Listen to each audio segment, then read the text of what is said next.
Hello, everyone, and welcome back to another episode of Acupuncture's My Life. Now, this episode is going to be part 3 of anti-inflammatory foods, and this is the final part because I have tons of requests from many individuals globally, and some were complaining, and I will get to them. Many individuals are making requests with regard to certain health topics and health disorders that possibly acupuncture can benefit. And these are global requests. And this is why I say, if you don't already have the Acupuncture's My Life app, download it. It's free. It's at both the Apple Store for iPhone users and the Google Play Store for Android users. And you can message me and submit a request. Now, I'm not promising I'll answer everyone's request with regard to different disorders, but I'm going to try and cover as many as possible. But I do want to close out this series on anti-inflammatory foods because it's apparent from a lot of the messages I've received on the app that many individuals globally are appreciative of it and feel that they stand to benefit from a lot of these foods in which they haven't thought about eating and how much it can help them. But today's episode, part 3, is like my favorite because it has tons of foods that I already eat, and I'd utilize these foods some many years ago to get me off of junk food, and it worked. And this is why periodically I'll say, instead of chips, pretzels, or whatever type of ultra processed food that you're eating, substitute it for healthy foods. But another anti-inflammatory food that's awesome is onions. I love onions with my fish, onions in my omelets. Forget about it. I love onions. And many individuals globally cook with onions. It's part of so many cultures.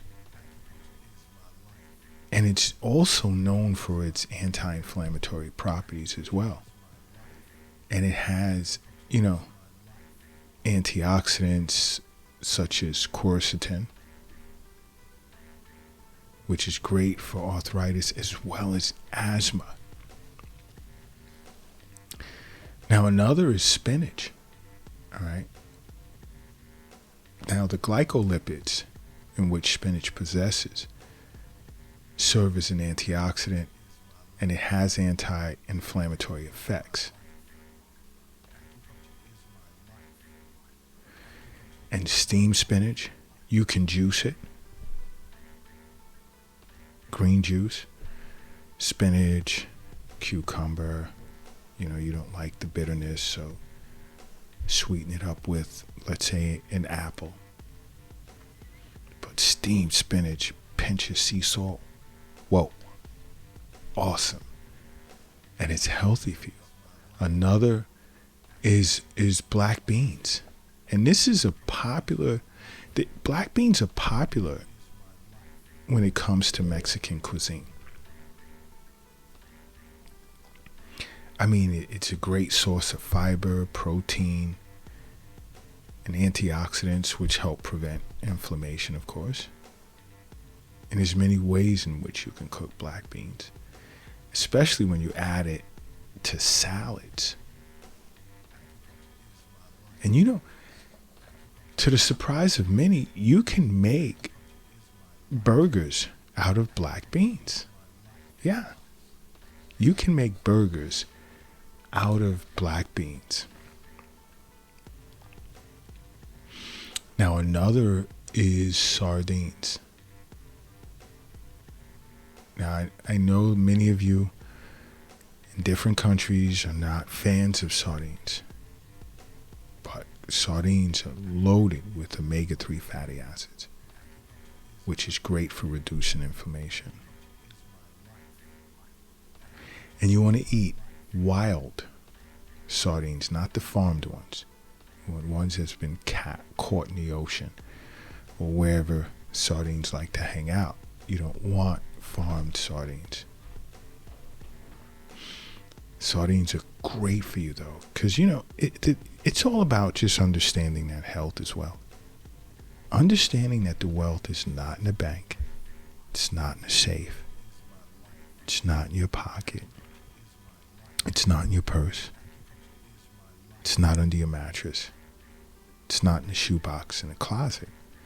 Nor is it under the doghouse in the backyard. Not in, but under. Okay? It's in you. It's in you. Another great anti-inflammatory food, tofu. Oh yeah. Now, when I speak of to know that you have inflammation is to see your physician on an annual basis. And then you have certain markers that'll come up on your blood report that will indicate whether there's inflammation or not. And this is why I say over and over, see your physician on an annual basis, in some cases semi-annual. Unless, of course something comes up in between and you got to make a quick visit to the doctor. But you cut down on that, you cut down on a lot of worry, just having a regimen of wellness visits throughout the year. Seeing an acupuncturist for regular wellness visits, it doesn't matter if it's once a month or once a week. Doesn't matter if it's every season. But that'll be determined by both yourself and your acupuncturist. And this is important because just the same as I'm discussing with you over podcasts when I'm talking Eastern nutrition, your acupuncturist will do the same. Okay? And you can ask any questions and they'll make appropriate Eastern nutrition recommendations relative to your constitution. Because you have individuals that can't eat certain foods that are beneficial for the average person. An acupuncturist understands that. And as their patient, they're trained to make proper recommendations. But tofu is great for reducing inflammation.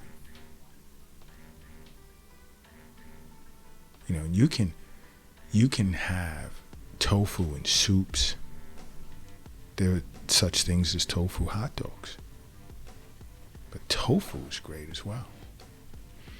Another are grapes. Ooh. Think about dropping those snacks or switching out a snack for grapes. The polyphenols that are in grapes, known for reducing inflammation. And I've gotten individuals that would tell me, hey, but doc, I eat grape jelly, grape jam. No, eat fresh grapes. Try that.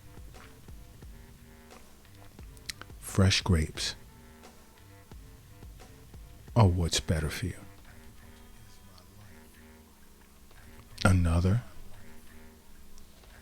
strawberries. Ooh, love them in my smoothies with blueberries or either blackberries. And bananas. And peanut butter. Whoa. I mean, just drinking that alone, you will not want a snack. It's satiating. You're not going to want a big breakfast with things you shouldn't be eating, such as bacon and so forth. But strawberries are awesome because they're loaded with anti-inflammatory as well as cancer-preventing properties. It can ease pain, For those who suffer from osteoarthritis of the knees, I recommend strawberries a lot to those patients. And this, again, this is me as a doctor of acupuncture discussing Eastern nutrition with my patients. You know what? If you're driving a vehicle right now, if you're operating a vehicle right now, take a moment and pull it over to the side. And if you're crossing the street, hurry up and safely get across the street. And if you're carrying or lifting something heavy, take a moment and rest it down. Because I need everyone in a relaxed state. Because I need you to close your eyes right now. And I need you to say to yourself, acupuncture is my life. And now open them. Boom. You are now brand new. And brand new you are. You know what else is awesome in dealing with inflammation? Ginger. The phenolic compounds that are in ginger root can help prevent different types of cancers. It can reduce muscle pain. Oh my goodness. Ginger is awesome. Put it in your tea. Try putting it in your tea. Sipping on that. If you need to sweeten it just a tad bit, put a half a teaspoon organic honey. Boom. Awesome.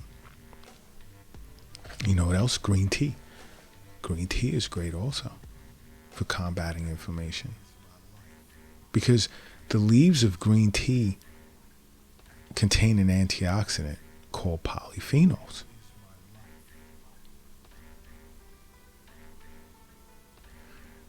But if you're trying to choose between different types of teas, let's say white tea, red tea, black tea, or green tea, go green. Because their anti-inflammatory properties are much stronger. Much, much stronger. But again, this is information that you can get from sitting with an acupuncturist, and even Acupuncture is My Life, which is where you're getting it from now. But you have to understand why I always say you must make acupuncture a part of your life. Because there's more to acupuncture than just acupuncture. And understand, acupuncture is my life. What's yours?